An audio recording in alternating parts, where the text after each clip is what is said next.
es la iglesia Puerta de Esperanza, situada en San Lucas, Zacatepeques, República de Guatemala, en América Central.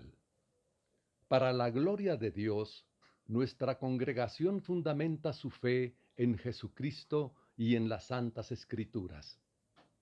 Agradecemos a Dios que hoy se pueda contar con Internet para cumplir con cabalidad el mandamiento de nuestro Señor Jesucristo, que es predicar el Evangelio en todas partes del mundo.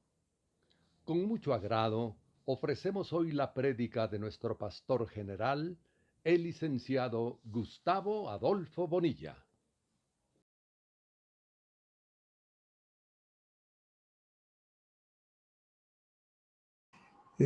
Cronológicamente nos toca ver aspectos que se refieren a los últimos tiempos del mundo. No digo de la iglesia, porque la iglesia ya habrá sido arrebatada y no vamos a participar de estos eventos que estamos estudiando. Pero sí el mundo se va a ver inmerso en todos estos aspectos que nos está detallando Juan en el capítulo número 19. Y se refiere a varios temas, entre todos hay uno de la venida, la segunda venida del Señor, que viene un caballo blanco y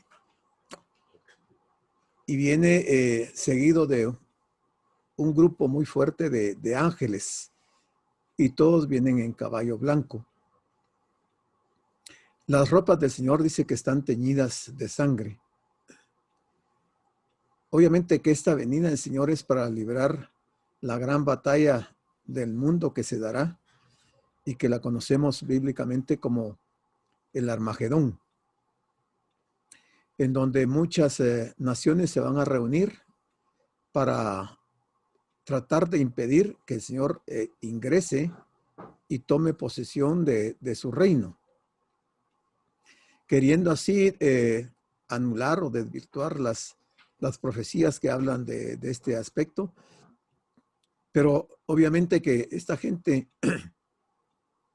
está ignorando el poder del Señor, y va a ser una victoria del Señor aplastante contra todo el mundo. Nadie va a poder prevalecer. Pero cuando uno se da cuenta al analizar los pasajes estos, vemos que el Señor no trae ninguna arma material. Él no viene con armamento que nosotros conocemos que se usa militarmente. Y tampoco los ángeles que vienen con él traen ninguna clase de armas. Y el Señor es el único que tiene una vestidura teñida en sangre. Los demás ángeles que le acompañan, ninguno tiene sus vestiduras manchadas de sangre, solamente él. Quiere decir que quien va a librar la batalla realmente es el Señor, aunque le acompañan miles o millones de ángeles. Solo él va a ser suficiente para librar y ganar esa batalla. Y vamos a ver qué es lo que nos dice Juan con respecto a sus vestiduras y cuál es el arma que él va a usar para matar. Literalmente va a matar a ese ejército que va a estar compuesto por más de 200 millones de los ejércitos que se han unido para hacerle frente a él. Van a morir literalmente, sin ningún armamento, como digo, de lo que nosotros conocemos, que modernamente sabemos de que hay misiles, que hay un montón de bombas que pueden una sola de ellas acabar o destruir todo el planeta. Él no va a usar ninguna arma de esas, pero el arma que él va a usar va a ser un arma mucho más poderosa que esa. Entonces nos habíamos quedado en el versículo número 13, y en esta parte dice que él estaba vestido de una ropa teñida en sangre. Esa ropa teñida en sangre no corresponde a la sangre del Señor derramada en la cruz del Calvario. Algunos comentan que es la sangre que él vertió estando en la cruz, pero no es la sangre del Señor con la que va a estar teñida su vestidura. Dice, aquí no se trata de la sangre derramada en la cruz del Calvario, ni tampoco la sangre de los mártires. Se trata más bien de la sangre de los enemigos del Mesías, quienes serán decisivamente derrotados en la batalla de Armagedón. Va a ser la sangre de los 200 millones de hombres que compondrán el ejército que le hará frente al Señor en la guerra de Armagedón. Y vimos en unos meses anteriores que la información que da Juan en el Apocalipsis es que esa sangre va a llegar a la altura del freno de los caballos. Y que esa sangre, hicimos cálculos que más o menos si tomáramos un río, como hacer un río de sangre, un río de unos 10 metros de ancho por 300 kilómetros de largo, que sería lo que la cantidad de sangre derramada si tomamos en cuenta que una persona tiene entre 4 y 5 litros de sangre y son 200 millones los que van a morir, se formaría un río más o menos como de 10 metros de ancho y 300 kilómetros de largo. Quiere decir que es mucha sangre la que se va a derramar y el Señor lo va a hacer de una forma misteriosa que a veces cuesta entenderla. Entonces, esta guerra se va a dar y esa sangre con que el Señor va a tener sus ropas teñidas no es la sangre de Él, sino que es la sangre de toda esa gente que va a morir. Dice en el siguiente comentario. Dice, su nombre es el Verbo de Dios. Estamos hablando del jinete que monta el caballo blanco, que tiene muchas diademas y que tiene una espada, se ve una espada aguda que sale de su boca, que tiene su vestidura teñida en sangre y que tiene un nombre escrito en su vestidura y en su muslo. Dice que su nombre es el Verbo de Dios. Aquí me quiero detener un poco porque fíjense que la Biblia contiene todavía para nosotros el día de hoy algunos misterios que no los podemos entender y ningún hombre ha podido entenderlo porque es una profecía en cierta forma cerrada. Pero aquí yo entiendo que dice que el nombre de este jinete, que es el Señor, o sea, es Jesucristo, es el Mesías, dice que su nombre es el Verbo de Dios. Ese es el nombre. Pero veamos estos versículos. Y yo los reuní aquí, los agrupé para que veamos esa parte que les digo yo que es un misterio. En Apocalipsis 19:11, Juan dice que vio el cielo abierto. Eso ya lo vimos. Y dice, y he aquí un caballo blanco y el que lo montaba se llamaba Fiel y Verdadero. ¿Cuál es el nombre del quien lo montaba? Fiel y Verdadero. Pero aquí nos está diciendo en este versículo que vimos en esta parte, que dice que su nombre es el Verbo de Dios. Pero en el versículo 11 dice que su nombre se llama Fiel y Verdadero. Y aquí en el versículo 12, siempre el capítulo 19, dice, y tenía un nombre escrito que ninguno conocía sino él mismo. Ninguno conocía. Ahora aquí dice que se llamaba Fiel y Verdadero. Y dice también que su nombre es el Verbo de Dios. Pero aquí en este versículo dice que ninguno conocía el nombre sino él mismo. Me llama la atención que no dice dónde está escrito. Hay un nombre escrito, pero ¿en dónde está escrito? Porque el que tiene en su muslo sí lo sabemos cuál es el nombre. Pero este nombre que no sabemos dónde está escrito y que ninguno conocía, dice, sino solamente él mismo, es un misterio. Yo busqué por todos lados en internet, en muchos comentarios bíblicos y traté de escarbar un poco, de escudriñar y no encontré a ningún autor que dé alguna referencia a qué nombre es este del versículo 12.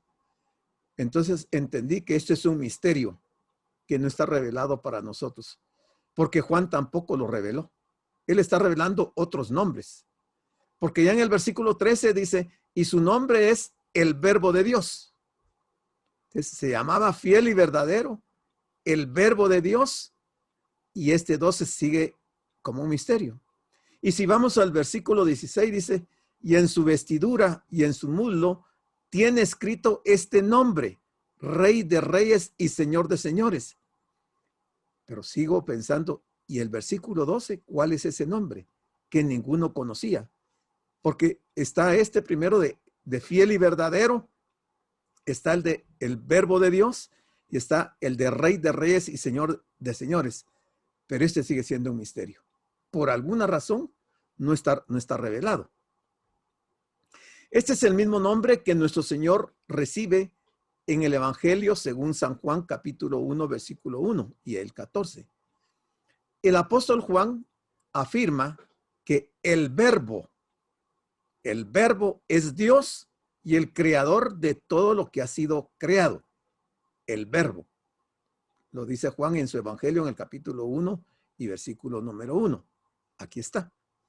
En el principio era el verbo. Y el verbo era con Dios. Y el verbo era Dios. Juan nos habla aquí de un principio. ¿Será el principio del ministerio del Señor? ¿O a qué principio se refiere? Todos sabemos que el Señor no tiene principio ni tiene fin. Él mismo lo dijo que Él es el alfa y es la omega. Él no tiene ningún principio. Entonces no se está refiriendo a ese principio, porque no existe ese principio. Pero el principio de la creación sí existe. Entonces, en el principio de la creación, Él era el verbo, o sea, la palabra. Y el verbo, o sea, la palabra, era con Dios. Y el verbo era Dios. Este versículo es muy importante para entender el arma que trae el jinete del caballo blanco, con la cual va a destruir a ese ejército poderoso que va a tratar de impedirle que él tome posesión de su reino. Entonces dice el versículo 14, y los ejércitos celestiales. O sea, tenemos que saber, entender, comprender que en el cielo hay ejércitos celestiales. Y vea cómo lo describe Juan, que están vestidos de lino finísimo, blanco y limpio. Y hemos visto aquí en Apocalipsis que la iglesia va a estar vestida de lino finísimo, blanco y limpio. Y que los 24 ancianos que están alrededor del trono están vestidos de lino finísimo, blanco y limpio. Pero de acuerdo con este versículo 14, estos ejércitos celestiales le seguían en caballos blancos. Igual yo busqué alguna referencia a esos caballos blancos y no encontré ninguna información. Porque si lo entendemos literalmente, quiere decir que en el cielo hay caballos y caballos blancos, en los cuales montan los ejércitos celestiales y el mismo Señor viene en un caballo blanco. Es un gran misterio porque si hay caballos, tendrían que haber caballerizas. ¿Y quién se encarga del cuidado de esos caballos? Y tantas cosas que podríamos pensar con respecto a los caballos. Pero viendo esto de los ejércitos celestiales en caballos blancos, uno se puede preguntar, ¿quiénes componen los ejércitos celestiales que se mencionan? ¿Quiénes son? Y sin duda que los ejércitos que acompañan a Cristo son las huestes celestiales que están acostumbradas a hacer guerra y pelear contra Satanás y sus huestes. O sea, son ángeles, huestes celestiales que están acostumbradas a hacer guerra y pelear contra Satanás. Y es que ya en el Apocalipsis 12:7, Juan nos contaba y nos decía que después hubo una gran batalla en el cielo. Miguel y sus ángeles luchaban contra el dragón y luchaban el dragón y sus ángeles. Aquí habla de Miguel. En este capítulo 19, habla que es el verbo de Dios. Habla que es Cristo el que viene y no menciona para nada a Miguel. Pero en el versículo 7 del capítulo 12 dice que era Miguel y sus ángeles los que luchaban. Pues ese mismo ejército celestial, esas huestes celestiales son las que van a acompañar al Señor al final de los tiempos. Esta visión, no cabe duda que es una visión muy estupenda y sobrecogedora. ¿Por qué? Porque el guerrero divino, o sea, Jesucristo, cabalga un caballo blanco y los ejércitos celestiales le siguen también en caballos blancos. O sea, Juan ha de haber quedado impactado de ver ese ejército, porque era incomparable a lo que va a haber en la tierra ese ejército de 200 millones. Ese es mucho más grande el ejército que el Señor va a traer consigo. Pero esos ángeles no van a participar en la guerra, en la destrucción de la guerra de Armagedón. Solamente acompañan al Señor. La gran diferencia es que evidentemente solo el Mesías entra en combate. Ningún ángel dice que entre en combate, solo el Mesías. Los ejércitos celestiales no portan armas y sus vestidos son de lino finísimo, blanco y limpio. Solo la ropa del Mesías está rociada con sangre, solo la de él. Es él quien mata al anticristo, o sea, la bestia. ¿Y cómo lo mata? Lo mata con el espíritu de su boca, el espíritu de su boca y con el resplandor de su venida. Ese es el arma que el Señor va a usar, el espíritu de su boca y el resplandor de su venida. Recuerden que en toda la Biblia, ninguna persona podía ver a Dios porque se moría. Y ese era uno de los temores de los profetas cuando el Señor se les aparecía en una ¿cómo se llama la palabra? Bueno, se conocen unas como cristofanía, pero las apariciones del Señor a los profetas era de tal manera que ellos no murieran al verlo y los profetas pensaban que iban a morir. Pues aquí el resplandor de su venida va a ser una de las armas para matar a ese ejército, pero también con el espíritu de su boca. ¿Cuál es el espíritu de su boca? Dice, de su boca sale una espada aguda. Esa espada aguda no es las espadas que nosotros conocemos. Esta espada aguda es mucho más importante y más mortal que cualquier espada del mundo. El hecho de que la espada sale de su boca indica que él gana la batalla con el poder de su palabra, con el poder de su palabra. Y Hebreos 4:12 nos dice, porque la palabra de Dios es viva y eficaz y más cortante que espada de dos filos y penetra hasta partir el alma y el espíritu, las coyunturas y los tuétanos y discierne los pensamientos y las intenciones del corazón.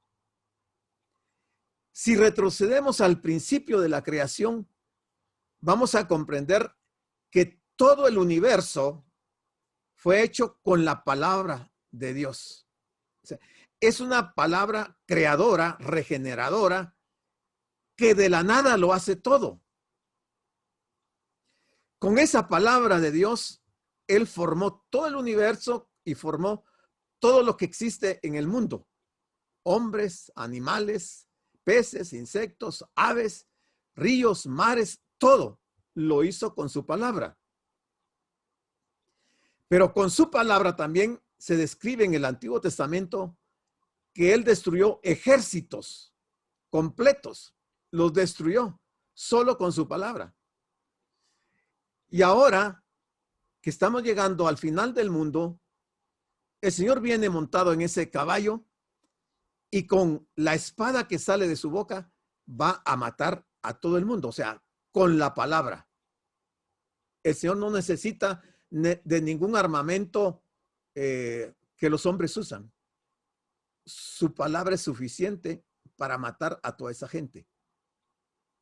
Cuando Cristo vino la primera vez, fue humillado por los hombres, coronado de espinas, fue escupido en su rostro, fue clavado en un madero, fue herido en su costado por la lanza de un soldado y fue puesto en una cruz. Pero ahora que está viniendo la segunda vez, viene como Rey de Reyes, como el guerrero divino, como el Todopoderoso. Él será el Rey de las naciones, según lo declara Juan en Apocalipsis 15, versículos 3 y 4.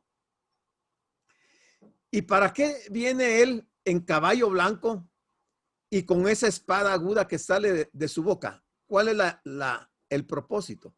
Dice, para herir con ella a las naciones. Aquí herir debe entenderse matar. No es una herida, simplemente la que van a sufrir las personas. Para matar con ella a las naciones. Podríamos decir que tanto el profeta Isaías como el Salmo 2 destacan el hecho de que el Mesías herirá la tierra con la vara de su boca. Eso dice Isaías 11:4. O sea, matará la tierra con la vara de su boca, o sea, la palabra que va a salir de su boca. Y el Salmo 2:9 dice, los quebrantarás con vara de hierro, como vasija de alfarero, los desmenuzarás. Salmo 2:9. Y es que realmente si uno se pone a pensar, si uno agarra una barra de hierro y pone enfrente una vasija de alfarero y le pega fuertemente, esa vasija se va a desposolar. Pues las vasijas aquí son las personas y la vara acá en este salmo es la palabra de Dios. Para herir con ella las naciones, sugiere el juicio del Mesías contra los ejércitos del anticristo, rebeldes y de la tierra. El rey Mesías destruirá a todos los que han rechazado la oferta de su gracia y han optado continuar en su condición de rebeldes contra Dios. O sea, no solo los ejércitos de la tierra, a todo ser humano que permanezca en la condición de rebeldía en su segunda venida, los va a desmenuzar. Va a ser una mortandad terrible. Por eso es que Juan nos va a contar aquí algo de lo que el Señor, una invitación tan especial que el Señor va a hacer. Bueno, sigue diciendo que Él las va a regir o las va a gobernar con vara de hierro. ¿A quiénes? A las naciones. Con vara de hierro. Y esta frase aparece en Apocalipsis 2:27 y en 12:5. En ambos casos, el concepto de juicio está presente. En ambos casos. En 2:27 y en 12:5. El concepto de juicio está presente. La vara de hierro en la mano del Mesías es un instrumento de retribución, pero no es una vara literal de hierro, es su palabra. Aquí hay una figura que la están comparando con una vara de hierro. Regir con vara de hierro significa destruir en vez de gobernar de una manera firme. El pastor no solo guía al rebaño, sino que defiende las ovejas de animales salvajes. Su vara es un arma de retribución. La vara del Mesías es de hierro, es decir, es fuerte, es inflexible en su misión de juicio. Y sigue diciendo Juan, él pisa el lagar del vino del furor y de la ira del Dios Todopoderoso. Si seguimos todo este proceso o procedimiento que Juan nos está describiendo acá en estos versículos 14 y 15 y 16 del capítulo 19, vemos que al transcurrir las horas de esa gran batalla, finalmente el jinete del caballo blanco se posiciona en el lagar. En ese lagar, él va a pisar todas las uvas, las va a destripar, y que las uvas en este caso son las naciones, los rebeldes, las personas. Los va a aplastar de una manera tan poderosa que no quedarán vivos. Porque ese lagar, Juan lo denomina como el lagar del vino del furor, el lagar del vino de la ira del Dios Todopoderoso. Este va a ser el momento más crucial para las naciones que vivan en ese tiempo, porque es el juicio final. Este es el derramamiento de la séptima copa del séptimo ángel. Aquí está describiendo realmente el juicio de la séptima copa. Entonces, si nos ponemos a reflexionar cómo es ese procedimiento que el Señor va a seguir de esta gran batalla que se va a dar, donde solamente Él participa, ninguno de los ángeles tiene participación alguna. Vamos a encontrar, o ya hemos visto, que Él va a usar la espada aguda y que va a ser usada para herir a las naciones. Luego va a usar la vara de hierro, que es el instrumento usado para destruir a los rebeldes que han seguido al anticristo. Sigue siendo la palabra. Pero finalmente, Él se va a posicionar en el lagar, que describe el sitio donde el Mesías aplastará a sus enemigos como las uvas son aplastadas por el lagarero. Va a ser una escena muy dura. Va a ser algo espantoso ver la mortandad que se va a dar en ese momento. Y entonces dice el versículo 16, y en su vestidura y en su muslo tiene escrito este nombre, que ya vimos el resumen de los nombres: Rey de Reyes y Señor de Señores. Juan está viendo toda la escena y logra Juan ver, no sé a qué distancia él va a estar, pero él distingue que en su vestidura y en su muslo tiene escrito este nombre: Rey de Reyes y Señor de Señores. Este versículo culmina la descripción dada en el pasaje respecto al Mesías glorioso. La misma descripción aparece en Apocalipsis 17:14, aunque en orden inverso. También podemos verlo en Daniel 2:47. El título mencionado está escrito en su vestidura y en su muslo, de manera que Juan es capaz de leerlo. La gran pregunta que ha sido formulada a través de los siglos es: ¿quién de verdad es el soberano del universo? ¿Quién es de verdad el soberano del universo?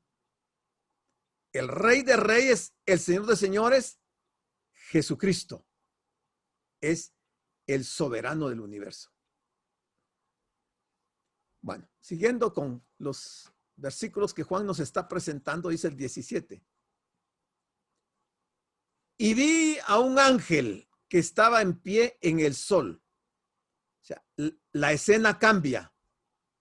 Ahora, de estar viendo en la tierra la tremenda mortandad que se va a dar, ahora Juan contempla un ángel que estaba en pie en el sol. Y ese ángel clamó a gran voz, diciendo a todas las aves que vuelan en medio del cielo. Podríamos decir que este ángel hace las veces de un vocero del cielo, el vocero de Cristo. Y estando en el sol va a clamar con una voz muy potente, una voz que se está dirigiendo a todas las aves que vuelan en medio del cielo, haciéndoles una tremenda invitación. venid y congregaos a la gran cena de Dios. La gran cena de Dios.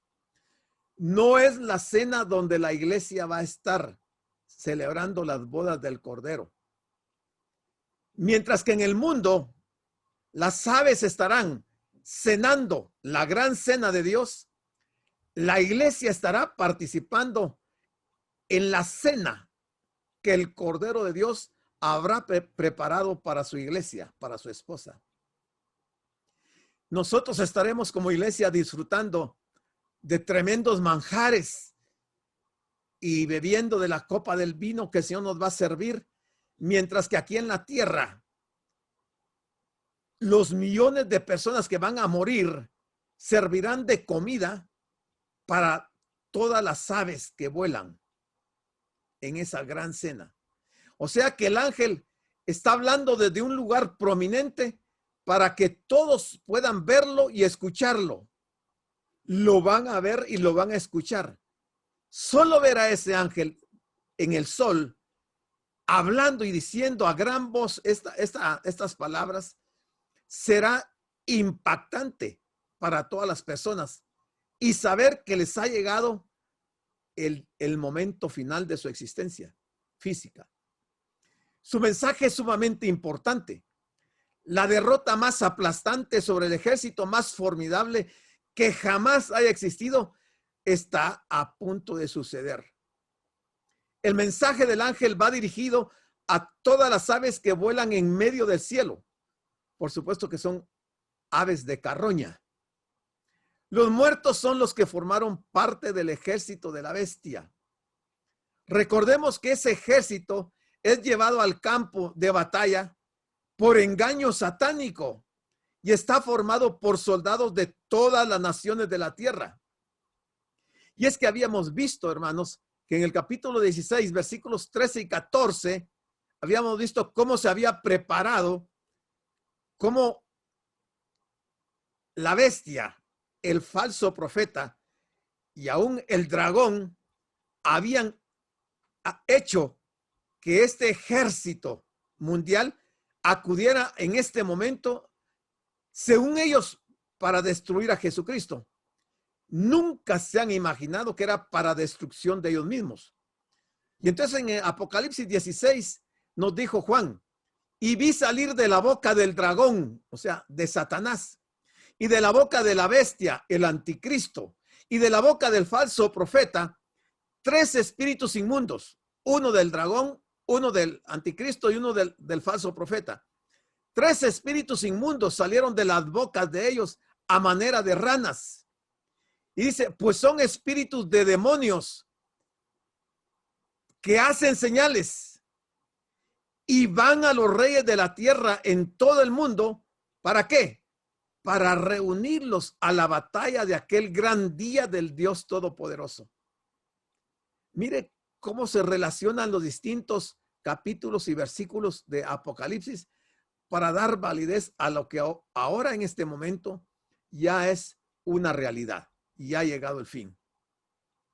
Y la invitación a todas las aves a la gran cena de Dios es para que comáis, dice, carnes de reyes, carnes de capitanes, carnes de fuertes, carnes de caballos, carnes de los jinetes, carnes de todos, libres y esclavos, carnes de pequeños y grandes. Mire qué gran variedad de personas y de posiciones sociales y económicas van a acudir en ese momento y que van a ser presa de la venganza del Señor.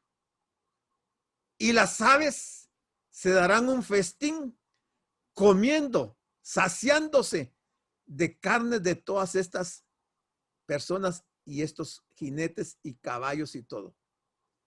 Es una gran cena, es la sentencia final que se derrama en la séptima copa del séptimo ángel. Los versículos del 17 al 21 nos describen lo que será la batalla del Armagedón. Esa es la batalla del Armagedón. Y reflejan el espeluznante holocausto que no tendrá paralelo en la historia humana. Será la cúspide del día terrible del Señor. En realidad, será una ejecución en la que todos los rebeldes restantes son sometidos a muerte por el Señor Jesús. Este día del Señor fue visto por Isaías, según Isaías 66, versículos 15 y 16. Fue visto por el profeta Joel, capítulo 3, versículos 12 al 21. Fue vista por Ezequiel, capítulo 39, versículos 1 al 4, el 17 y el 20. Pero fue vista también por el apóstol Pablo en 2 de Tesalonicenses, capítulo 1, versículos 6 y siguientes, y el capítulo 2, versículo 8.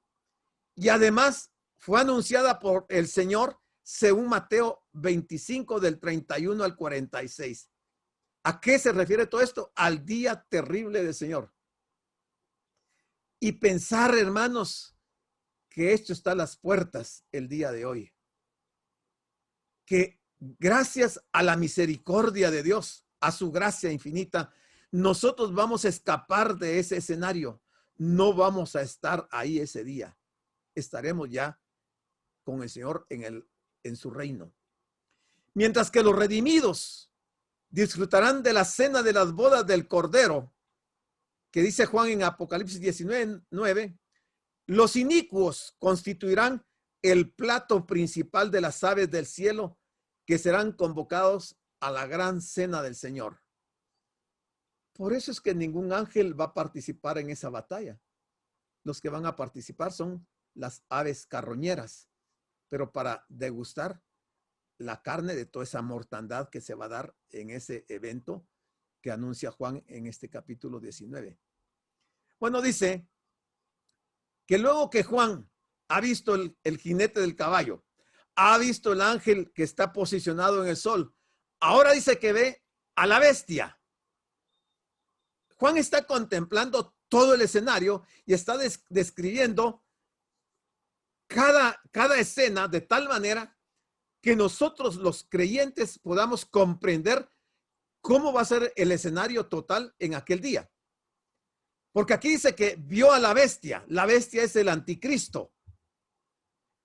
Pero no solamente vio a la bestia, sino que dice que va a ver a los reyes de la tierra y a sus ejércitos. Ya dijimos que son ejércitos de más de 200 millones de soldados. ¿Y quiénes son esos reyes? Son los 10 reyes que representan los dedos de los pies de la estatua que vio Nabucodonosor, y que son los reyes que han dado su poder y su autoridad a la gran ramera. Y son los reyes que van a apoyar a la bestia y la van a respaldar. Ahora Juan está viendo a la bestia y a esos reyes y a todos sus ejércitos. Esto dice que será sin duda una sorprendente concentración de ejércitos de todas las naciones de la tierra. Eso no se ha visto nunca en la historia. Entre ellos seguramente estará la confederación representada por los cuernos de la bestia, los 10 cuernos de la bestia, que son los mismos 10 dedos de la estatua de Nabucodonosor. Y dice que los va a ver, los está viendo Juan reunidos, ya están listos para guerrear. ¿Contra quién? Contra el que montaba el caballo y contra su ejército. O sea, va a ser una batalla espiritual de un lado y material por el otro. Pero la intención de estos reyes y de la bestia y de estar ahí con todos sus ejércitos es para guerrear contra Cristo. El anticristo congrega sus ejércitos con el fin de hacer frente al Mesías, rey, e impedir que establezca su reino sobre la tierra. La bestia, con sus fuerzas, viene preparada para una confrontación militar mediante la que confía asegurar su papel como líder mundial. Pero ¿qué va a pasar en esa confrontación? ¿Qué es lo que Juan está viendo y nos está anunciando? Dice que él mira cuando la bestia es apresada. Y la bestia fue apresada. O sea, el anticristo es apresado en ese mismo momento. Y con ella la bestia, o sea, el anticristo, también es apresado el falso profeta. Ese falso profeta que había hecho delante de la bestia las señales con las cuales había engañado a los que recibieron la marca de la bestia y habían adorado su imagen. Ahora esos dos grandes líderes mundiales del periodo de la semana 70 ahora son apresados y van a recibir el pago que les corresponde por ese acto. El lago de fuego es el lugar de castigo eterno y está preparado de manera especial para el diablo y sus ángeles, pero que será compartido por la bestia y por el falso profeta y por todos aquellos que se sometieron a la autoridad de la bestia y adoraron al dragón. Aquí es el envío de los dos líderes mundiales falsos y de todos los que se dejaron marcar con el número 666, irán directamente al lago de fuego. Ha llegado el momento del juicio final. Tanto la bestia como el falso profeta, ambos experimentarán el mismo castigo, mientras que el rey, el Mesías rey, ocupará su trono de paz y justicia y reinará por los siglos de los siglos. Y estos estarán por los siglos de los siglos en el lago de fuego.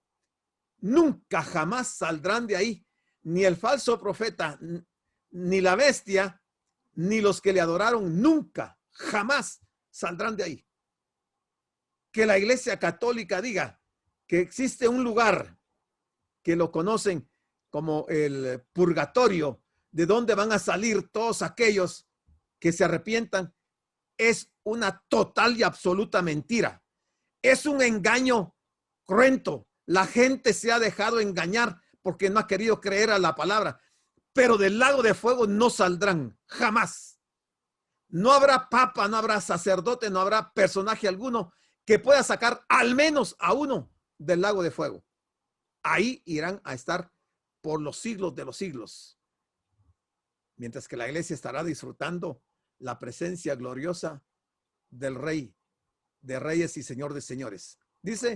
Sigue diciendo Juan, estos dos fueron lanzados vivos, no muertos. Se recuerdan que Coré, Abirán y Datán y toda su gente, la tierra los tragó vivos cuando ellos se opusieron a Moisés y que querían matar a Moisés. La tierra se abrió y vivos ellos con sus animales, la tierra los tragó. Pues estos dos fueron lanzados vivos, pero no en la tierra, sino que en el lago de fuego que arde con azufre. Ahí van a ir a parar. Y el versículo 21 dice, y los demás, ¿quiénes son los demás? Los componentes de ese gran ejército y los que estaban marcados con el número 666.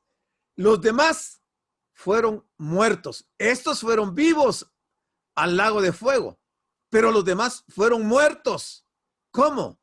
Con la espada que salía de la boca del que montaba el caballo. O sea, con la palabra el Señor va a matar millones de personas.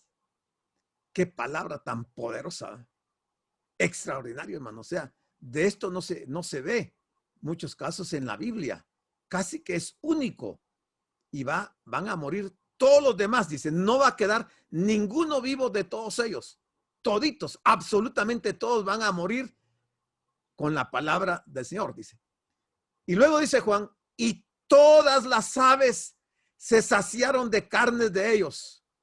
O sea, las aves atendieron la invitación que el ángel que estaba posicionado en el sol les invitó para venir a la tierra a comer carnes de reyes, de capitanes, de ricos, de pobres, de todos. Las aves se saciaron de carnes de ellos. O sea que la victoria del Mesías sobre sus enemigos culmina con la muerte de los ejércitos que siguen a la bestia. Ahí se acaba la guerra del Armagedón. Mientras la bestia y el falso profeta son apresados vivos y echados en el lago de fuego, los soldados que forman parte de las fuerzas del anticristo sufren la muerte física. Incluye a los reyes, incluye a los soldados que constituyen los ejércitos del anticristo. Las fuerzas del mal serán erradicadas de la tierra. No quedará absolutamente ni uno solo en la tierra. ¿Para qué? Para dar paso al reino glorioso del heredero del trono de David, o sea, Jesucristo. Ahí concluirá la séptima copa. Ahí se va a terminar una buena parte de la población mundial, porque luego vendrá el milenio para finalmente experimentar que esta tierra y este cielo van a ser quemados y habrán cielos nuevos y tierras nuevas. Pero aquí hay una primera depuración de las gentes que han estado en rebeldía contra Dios, de manera que estamos a las puertas de esto. La gente no quiere creer en la palabra de Dios. La gente ve el evangelio como una religión, como una organización, y están totalmente equivocados. Cuando ellos reconozcan que estaban equivocados, va a ser muy tarde y ya no habrá oportunidad para ellos. Habrá llegado el fin de todas las personas de ese tiempo. Muy bien, hemos terminado entonces con el capítulo 19 y estamos a 45 minutos de haber iniciado, nos quedan 15 minutos. Si hay preguntas sobre el tema, para no entrar al capítulo 20, que ya no nos daría mucho tiempo para nada. Si hay preguntas, hay comentarios, hay aportes, usted puede abrir su micrófono y puede preguntar u opinar. Les dejo el tiempo.